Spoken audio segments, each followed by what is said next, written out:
guys, we got a different one today. Today is a 2007 Chevy Trailblazer. Power steering line leaking. I found out where it's leaking from at the customer's house, so went ahead and brought it back to the garage so we can assess the situation. I think we're going to take a different approach on this one. Normally you would replace the whole line, which I'm sure a lot of people recommend, myself included, but we're going to see if we can do a little trick that I've done in the past to do a more cost-effective fix to this.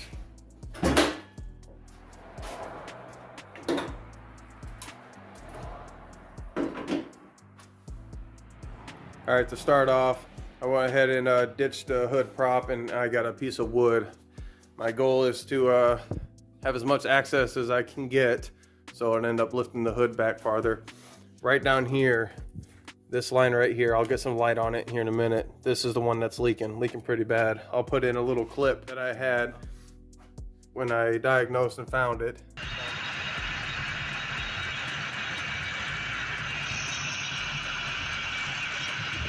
All right, turn it off. You can see it right there. So that's going to be our point of attack. Anything around here, I guess I'm going to have to just take it out. I want to get as much room as possible. So what the goal is to get in there with a brake line cutting tool and take out the bad section and basically replace it with a little section of new line and compression fittings. Did it a few times with brake lines, did it once with the power steering, but definitely did it multiple times with brake lines and never had an issue. As long as you got it on there good, secure and tight, should be good to go. This is basically the most cost-effective way of attempting to fix this. If this doesn't work, I will definitely do a follow-up video replacing the line. So we'll see how this works out. All right, first point of attack, we're gonna get rid of this cross member. Little support brace.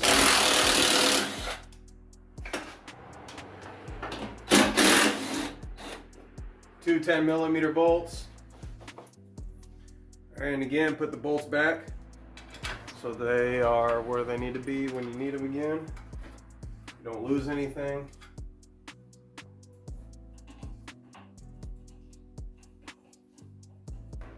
Next, take off the terminals.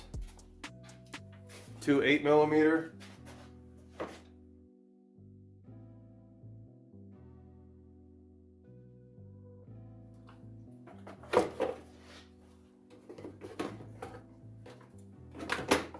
So, use a 13mm. Take your battery hold down off.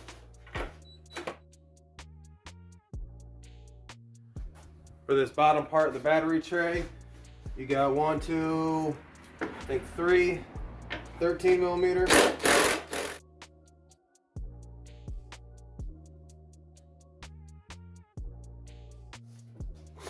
All right, you're gonna have 2 more 13s down here, right against this fender well. You gotta use a ratchet. Really no other way of getting in there.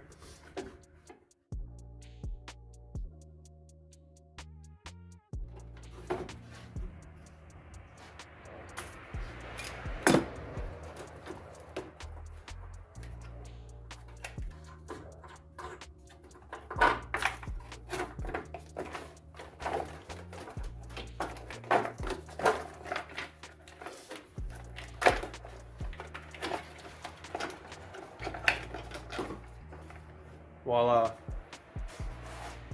All right, next I'm going to be unplugging almost anything I can, because right down here is where we're going to need to work, and to use that line cutting tool you're going to need some room to work. So got all these little hold downs for the wires and the wire loom, the harness. So if you want, go ahead and mark these 1, 2, 3 if that helps you. Put tape around it, so on and so forth. For the most part, each plug should fit its own way so that you can't mix it up. So we'll go ahead and start unplugging it and moving stuff out of the way so that we can get room in there.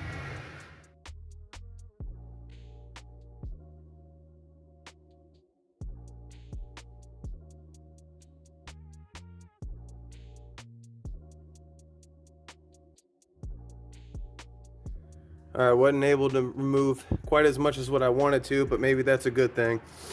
So that one right there that the light is on with the little clean spot on it, that's the one with the leak. So I need to at least be able to get to over there on that bend, and then somewhere along here on the straight part. I have a little bit of an obstacle right here, but that should be fine. I'm more worried about right there. There's a hold down for these lines. I need to clean that out and take that out. That way I'm able to move this line right here, move it around a little bit, have it be able to be more accessible to get to that cutting tool, which you'll see here shortly. So let me clear that out and pop that up.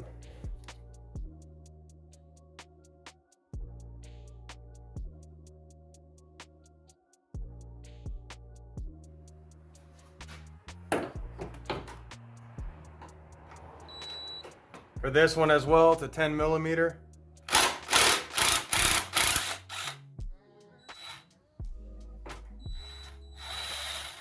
Kind of down there in a weird spot, try not to drop it.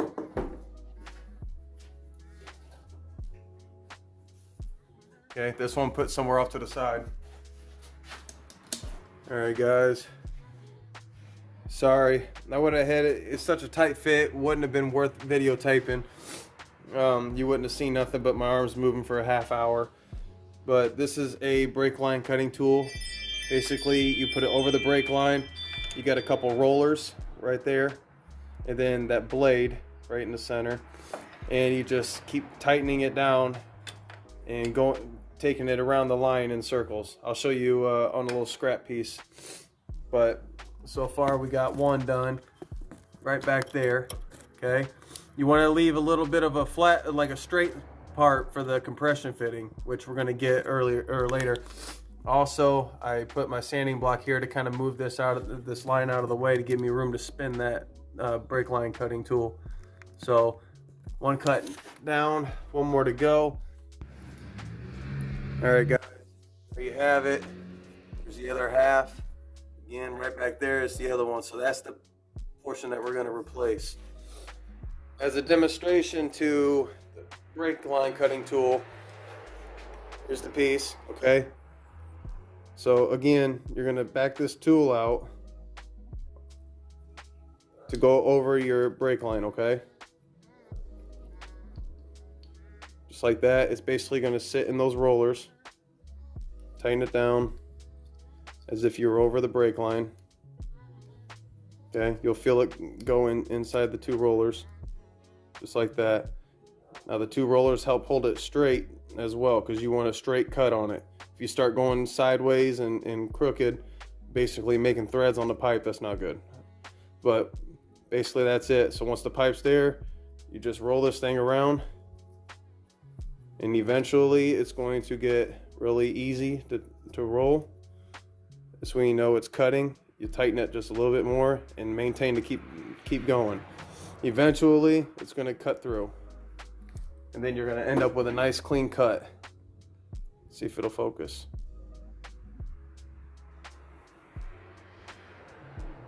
There you go. You're going to end up with a nice clean cut. Okay, same on both sides. Right there you might be able to see where it started cutting. Anyhow, as far as the leak, this is how it was in. It was in this way, okay? So almost visually, you can't even see it on there. Plus, the line's pretty corroded. Filled up with some fluid. Right there it is. Right there's the leak. So that's going to be the portion that we're replacing. Next, we go to the store and get what we need.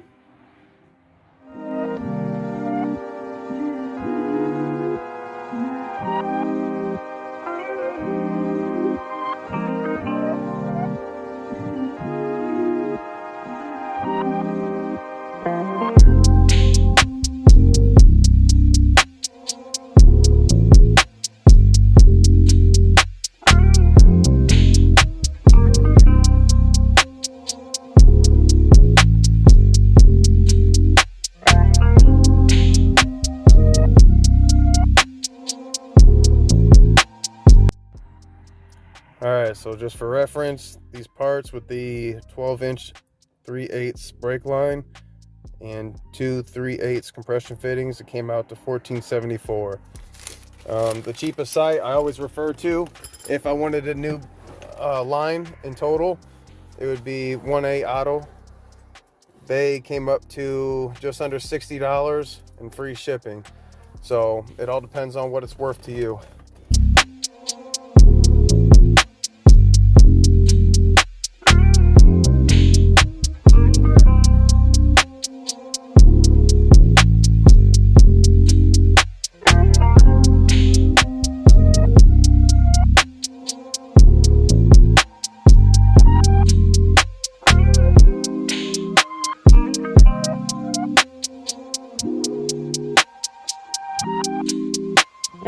Okay, so aside from the fluting of the new tube, this is the same diameter, 3/8. Like I mentioned, we got 3/8 compression fittings. I'll explain how these work.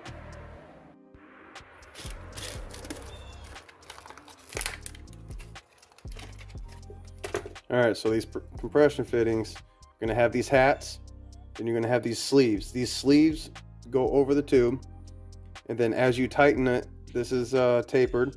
Same with this is tapered as well. As you tighten it, it's going to basically smush and sandwich this piece right around the tube. Okay, goes like that. Well, you'll put that piece on first. You'll put this sleeve on. Okay. Then you'll put that on, and as you tighten it, make sure you keep pressure on this until it's tight. Once it starts tightening, it's going to smash that little ring in there, and then it's going to be very, very tight around this. Now keep in mind, this stuff is brass. The centerpiece, it's brass, it's soft, it's meant to squeeze, but at the same time, these are brass. So you want to do it really firm, but not crazy. Don't go insane on it, because then you don't want to strip them out, because it defeats the purpose. All right, so to start off, cut that flute off.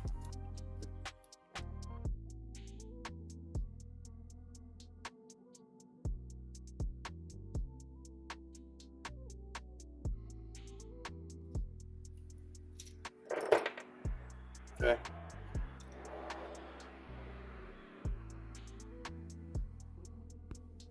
Okay, so in addition, so that we know what length pipe to cut, this is how far it goes in before it bottoms out inside the compression fitting. Okay, it doesn't go into the center. Stops roughly right there. So this gap right here, we're going to basically double that in subtraction of the pipe that we're going to need. Okay, so keep it flush on that end. Mark off where you are now. Okay, and then we're going to basically double this in subtraction. All right, so there's one, then there's two. So right there is going to be our cut. That's going to compensate for the spread of this, because we're using two. So we're going to cut along this line right here.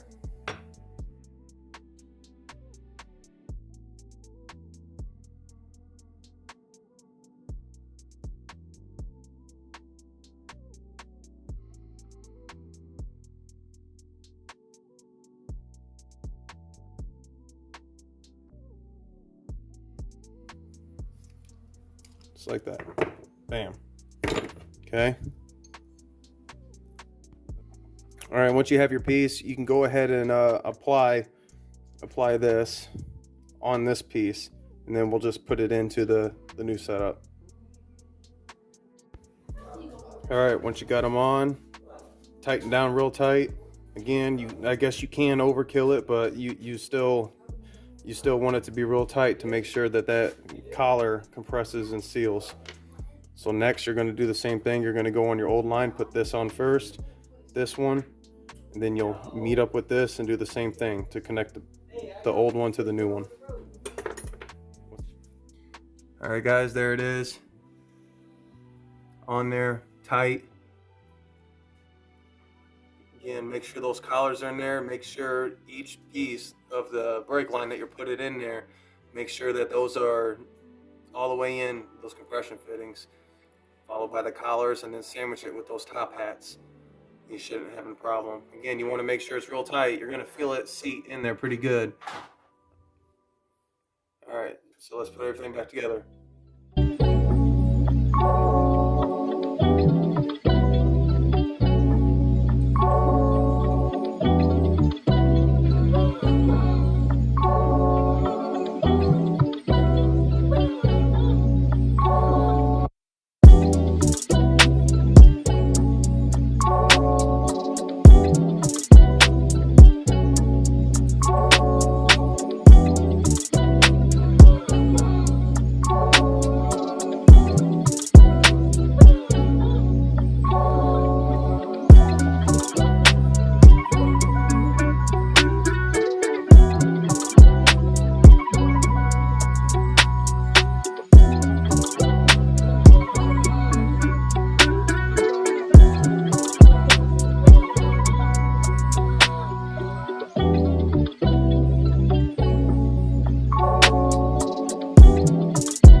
All right, everything's put together. Right back where it was, how it was. As far as that line, there it is. Both compression fittings on there, nice and tight, real snug. Almost can't move it, but again, you don't want to overdo it. They are brass. The more important thing is that little collar that you put in there. You want to make sure that that's smashed, and you'll feel it crimp down. So, without further ado, go ahead and give it a shot.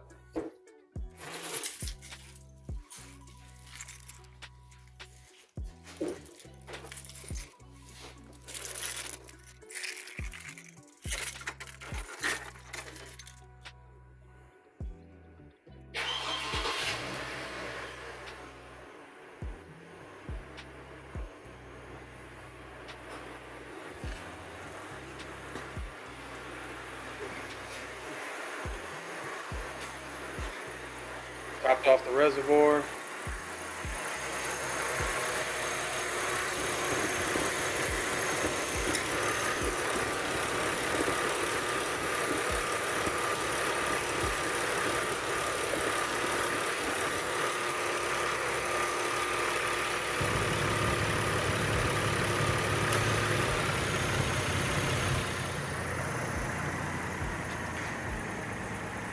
Not a drop. Not a single drop. About the steering. The one finger test, huh? Look at that. Full lock. Full lock. Effortless, guys. Effortless. Customer ought to be very happy. I say that's a win.